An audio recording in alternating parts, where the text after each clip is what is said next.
दिल्ली में समय सीमा पूरी कर चुकी गाड़ियों पर बैन लगाया गया है, जिसे लेकर अब सियासी पारा हाई हो गया है। तो वहीं इसी बीच इस मामले को लेकर नेता प्रतिपक्ष आतिशी ने कहा कि दिल्ली की बीजेपी सरकार ने तुगलकी फरमान जारी किया है कि 10 साल पुराने वाहनों को ईंधन नहीं मिलेगा और उन्हें सड़कों पर चलने की अनुमति नहीं होगी।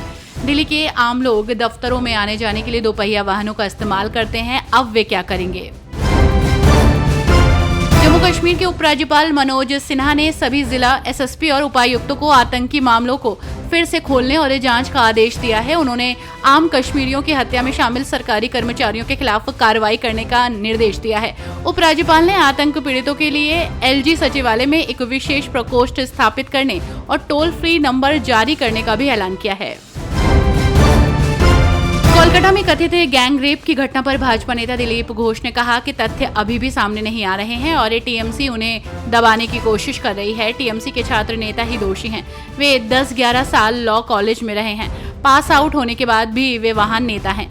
घटना को सामने लाना तथ्य खोजी समिति की जिम्मेदारी है। देश जानना चाहता है कि ऐसी घटना कैसे हुई। दोषी को भी सजा मिलनी चाहिए। ममता बनर्जी और उनकी पार्टी अभी भी आरोपियों को बचाने की कोशिश कर रही है। शिरोमणि अकाली दल के प्रधान सुखबीर बादल और कई नेता पुलिस हिरासत में हैं। वे मोहाली कोर्ट में विक्रम सिंह मजीठिया की पेशी के दौरान जा रहे थे, जिन्हें विजिलेंस ने आय से अधिक संपत्ति मामले में गिरफ्तार कर लिया। सुखबीर बादल ने अरविंद केजरीवाल पर पंजाब पर कब्जा करने का आरोप लगाया और कहा कि अकाली दल पंजाब को उनसे मुक्त कराएगा। भाजपा के राष्ट्रीय प्रवक्ता शहजाद पूनावाला ने कांग्रेस सांसद डॉक्टर अजय कुमार के सिक्किम की तुलना पाकिस्तान से करने वाले विवादास्पद बयान को लेकर कांग्रेस की आलोचना की। इसे जिन्नावादी पार्टी कहा। उन्होंने ये भी कहा कि कांग्रेस हमेशा से पूर्वोत्तर के खिलाफ रही। कांग्रेस जिन्ना के नक्शे कदम पर चल रही है। ये एक जिन्नावादी पार्टी है।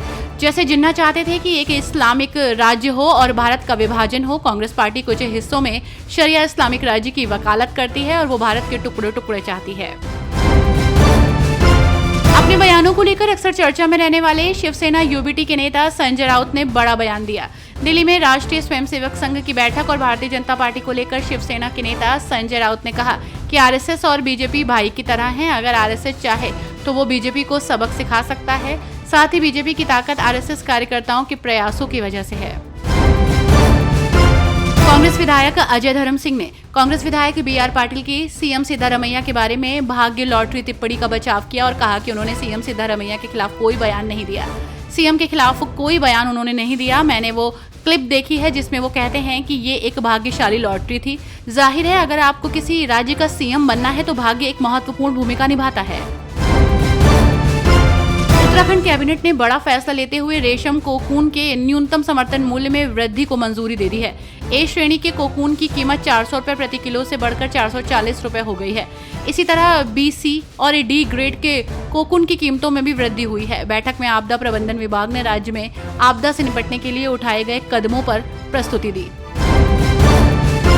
भाजपा के हेमंत खंडेलवाल को मध्य प्रदेश भाजपा अध्यक्ष चुने जाने पर मध्य प्रदेश कांग्रेस अध्यक्ष जितेंद्र पटवारी ने उन्हें बधाई दी। उम्मीद जताई जा रही है कि वे सरकार में कुछ सख्ती लाएंगे। आज भाजपा के हेमंत खंडेलवाल को प्रदेश अध्यक्ष नियुक्त किया गया है। मैं उन्हें शुभकामनाएं देता हूं और बधाई भी। मध्य प्रदेश में पिछले 17-18 महीनों में भाजपा की सरकार का चेहरा पूरी तरह से भ्रष्ट हो गया है। मुझे उम्मीद है कि हेमंत खंडेलवाल सरकार में कुछ सख्ती लाएंगे ताकि मध्य प्रदेश की जनता को कुछ राहत मिले।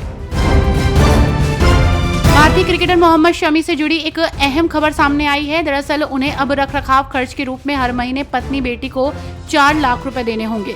कलकत्ता हाई कोर्ट ने फैसला सुनाया है कि शमी को उनकी पत्नी हसीन जहां को 1,50,000 रुपए प्रति माह और बेटी को 2,50,000 रुपए प्रति माह रखरखाव खर्च देने होंगे। जस्टिस अजय मुखर्जी ने हसीन जहां की याचिका पर यह आदेश दिया है।